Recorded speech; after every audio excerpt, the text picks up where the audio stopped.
So, with the Tahoe all finished up, here is the 3 Series in the Delaware garage. Towed it down, everything went smoothly, got it aligned, went to a place in Newark, Delaware called Everest. Great prices, good alignment, so no complaints. Took it out for a good 50-mile drive today. The battery's been disconnected for a while, and first thing it throws, catalyst inefficiency code. But that's something to live with because I have that race cat down there.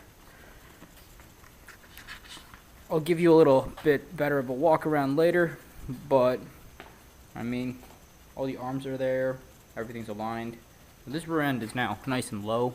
It's tucking the tires just a little bit, and based on setup advice that I've been given, this back end has to be low like this. It's still raked about, I think, I don't know, maybe 0.75 inches, maybe to 1 inch. So there's still a good amount of rake, but yeah, car's all good. I'm going to take it to Walmart now to get some supplies for the house. Made a shoe rack, so I need some other stuff to finish that up. And well, let's get going.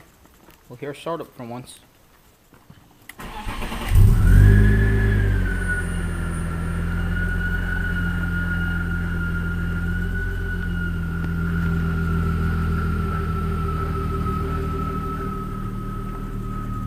Yeah, so I got that airbag light on right now because I had some issues with the passenger seat sensor.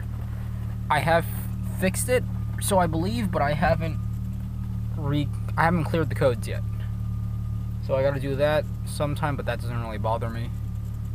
Got a full tank of gas, about 50 miles on it, so well, we're gonna do some driving.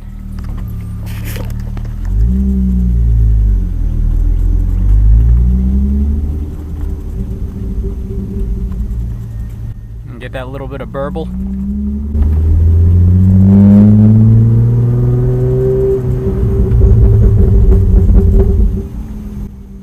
Yeah, I don't know how well this is picking that up, but sounds pretty mean. I wish it would pop a little bit more, but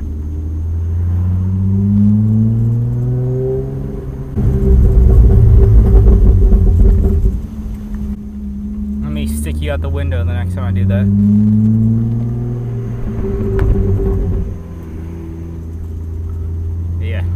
Well, I'll give you a better overview in a little bit.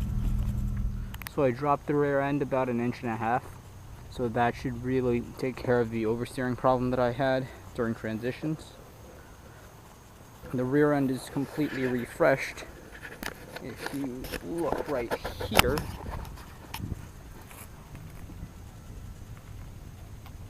yeah, so all those things are new.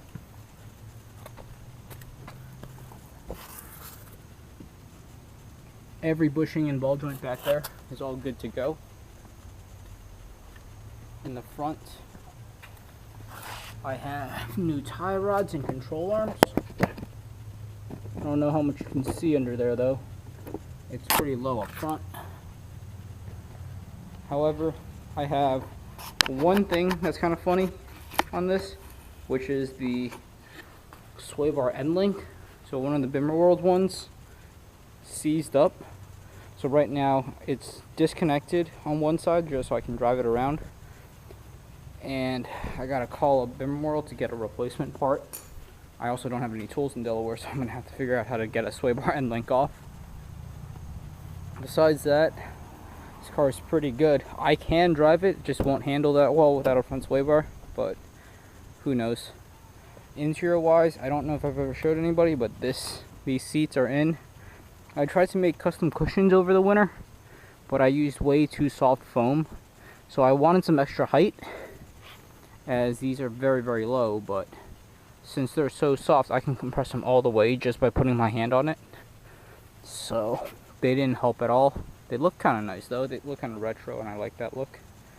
But yeah, no go there. Otherwise, they didn't do anything to the interior, so yeah. 17s will go back on pretty soon. I have to decide which event I'm going to be doing as my first event, and then I have to figure, and that might depend on when I get that sway bar end link, that guy over there fixed. But yeah, car is good to go. Looking mean as ever. You can definitely see some camber. I did get the ground control camber plates working on this car. Actually, I guess that's the biggest update that I left off. Let's show you that.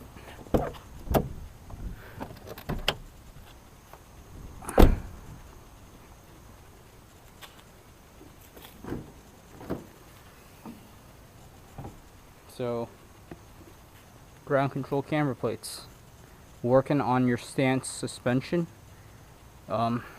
Yeah, I got max caster, which is pretty dang awesome.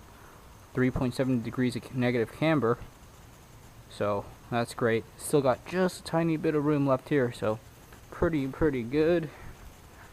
I got same one back here, max caster and 3.7 degrees of camber, so sweet. The rear camber arms, as you saw before, are new. I have negative 2.5, I believe, back there. And yeah, engine wise, still haven't touched it. I should probably do spark plugs and give it an oil change, but again, time wise and money wise, it's pretty tight. I did tow this thing down with the Tahoe, so that was pretty awesome. Got my first experience with that. Tahoe did well. This thing goes up on a U-Haul trailer pretty easily. So, I guess it's time to close this out. No startup or anything. You guys all heard this thing. It runs. So, thank you guys for watching.